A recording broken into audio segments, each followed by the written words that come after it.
So basically, we launched Robotic Barista for the first time in spring 2019. It was a big premiere. It was a big premiere in international franchising show. It was a great success, and we launched the first unit, making it run for the next 6 months. And before the whole pandemic situation hit the globe, we managed to deploy our units in Ukraine, in Belarus, in Russia, and in Saudi Arabia. At the moment, we just witness the increasing number of requests for such a type of equipment, which we are trying to satisfy at the moment. Yeah, that's strange enough to say that some pandemic can have positive effect, but you know that each medal has got two sides, and nothing good is always good. There is always something bad in that, and vice versa. So absolutely, this coronavirus pandemic accelerated the process of adaptation of robotics technologies. Like we as a robotics manufacturer, we register the increasing number of requests both for industrial automation, for robotic solutions, for non-industrial solutions.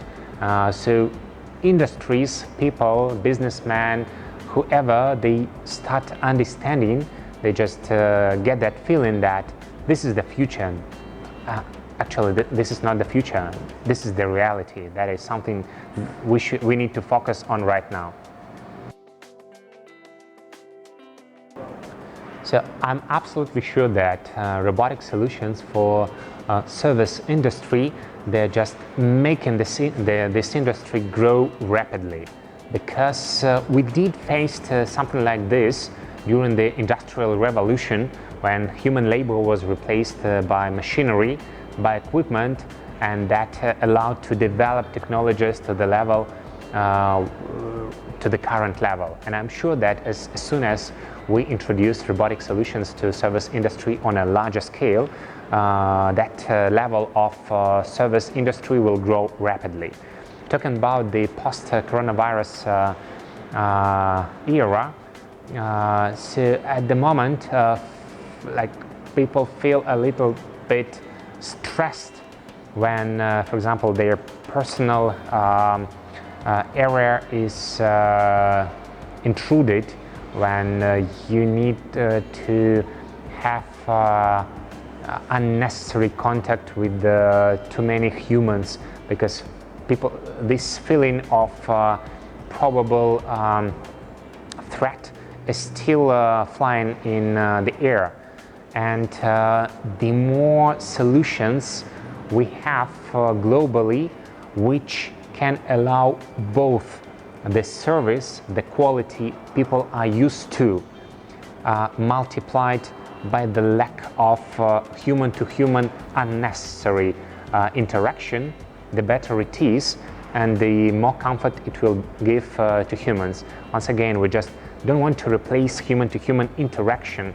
We just want to say that in some aspects, in some cases, in some scenarios, you can get your service, your product, without that interaction that might be not necessary. This is on the one hand, but on the other hand, we always say that robotics, it is about replacing dull, dirty, and dangerous jobs, so-called 3D robotics. And making coffee, this is like dull process. This is nothing special. I mean, in terms of creativity, of course, you can play with some images on the foam of the drink, whatever. But in general, the job which you do, this is a dull job, because it is repetitive. This is the same scenario 24/7. So you never make your cappuccino in a different way if it is a regular cappuccino.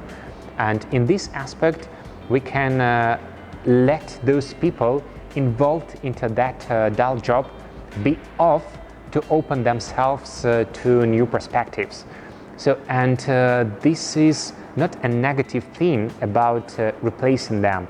This is a positive thing, because those people, they get a possibility not to waste their time into something very regular and standard. They have the possibility to devote themselves to something more intelligent, more artistic, more creative.